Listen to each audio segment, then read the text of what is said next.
कर्मों का फल सबको मिलता है। दोस्तों, सोचने वाली बात है कि हमारे जीवन में बेटा, बहू, बेटी और दामाद बनकर कौन आता है? वही आता है जिसका हमारे साथ कर्मों का लेखा जोखा होता है। हमसे लेना देना नहीं होगा तो कोई नहीं आएगा। तो चलिए ये बात एक कहानी के जरिए समझते हैं। एक फौजी था। उसके माता पिता, भाई बहन कोई नहीं था। उसकी अभी शादी भी नहीं हुई थी। अकेला ही कमा कमा कर अपनी कमाई फौज में जमा कर रहा था। कुछ समय बाद फौजी का एक सेठ जी से परिचय हो गया, जो फौज में माल का सप्लाई करते थे। कुछ समय में दोनों में घना दोस्ती हो गया। सेठ जी ने फौजी से कहा, तुम्हारे पास जो पैसा है वह उतने के उतने ही है। अगर तुम मुझे दे दो तो उसे बिजनेस में लगा दूंगा, तो पैसे से पैसा बढ़ जाएगा। इसलिए तुम मुझे अपना पैसा दे दो। फौजी को भी लगा कि सेठ जी सही बोल रहे हैं, इसलिए उसने अपना पैसा सेठ जी को दे दिया। सेठ जी फौजी का पैसा अपने कारोबार में लगा दिए, जिससे उनका कारोबार तेजी से चमक गया। कमाई होने लगी और कारोबार बढ़ गया। कुछ दिनों बाद बॉर्डर पर लड़ाई लग गई। फौजी घोड़ी पर चढ़कर लड़ाई में लड़ने गया। घोड़ी इतनी बदतमीज थी कि फौजी घोड़ी का लगाम जितने ही जोर से खींचता वह उतना ही तेज भागती। लगाम खींचते खींचते उसका गलफर तक कट गया। फिर भी वह घोड़ी दौड़कर दुश्मनों की गोल में जाकर खड़ी हो गई। दुश्मनों ने वार किया तो फौजी मर गया और घोड़ी भी मर गई। अब सेठ जी को मालूम हुआ कि फौजी मर गया तो सेठ जी बहुत खुश हुए, क्योंकि फौजी का कोई वारिस भी नहीं था जो फौजी का पैसा सेठ जी से मांगता। सेठ जी खुशी से झूमने लगे। वह सोचने लगे कि अब मेरे पास पैसा भी हो गया, कारोबार भी चमक गया और लेने वाला भी कोई नहीं रहा। खुशी खुशी सेठ जी का जीवन कट रहा था। कुछ ही महीनों बाद सेठ जी का लड़का पैदा हुआ। अब सेठ जी की खुशी दोगुनी हो गई थी, क्योंकि सेठ जी का कारोबार भी बढ़ गया, पैसा भी हो गया, लड़का भी हो गया और पैसा कोई लेने वाला भी नहीं रहा। धीरे धीरे समय बीतता गया। लड़का बड़ा हो गया, स्कूल जाने लगा। लड़का बहुत होशियार था, पढ़ने में भी तेज था। सेठ जी ने उसे पढ़ाया लिखाया। जब वह पढ़ लिख कर बड़ा हो गया तो सेठ जी सोचे कि अब मेरा बेटा कारोबार संभाल लेगा, इसलिए अब इसकी शादी कर देता हूँ।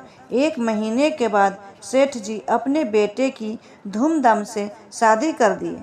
शादी करते ही घर में नई दुल्हन यानी सेठ जी की बहुरानी आ गई।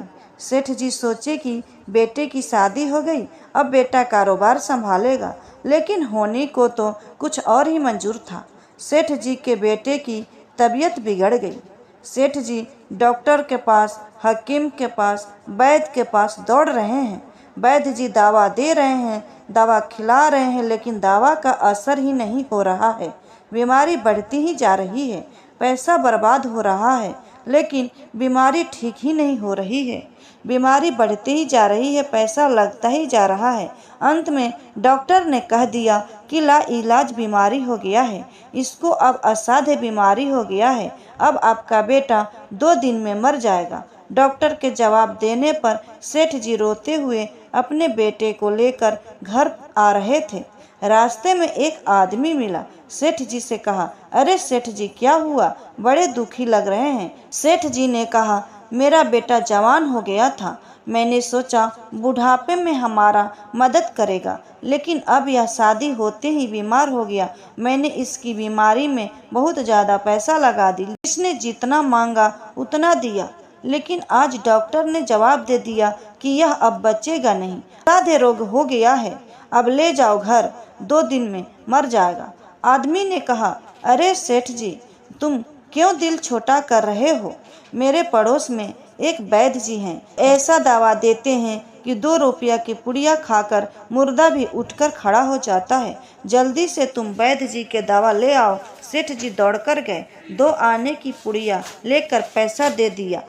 सेठ जी पुड़िया घर लाकर अपने बेटे को खिलाए। पुड़िया खाते ही सेठ जी का बेटा मर गया।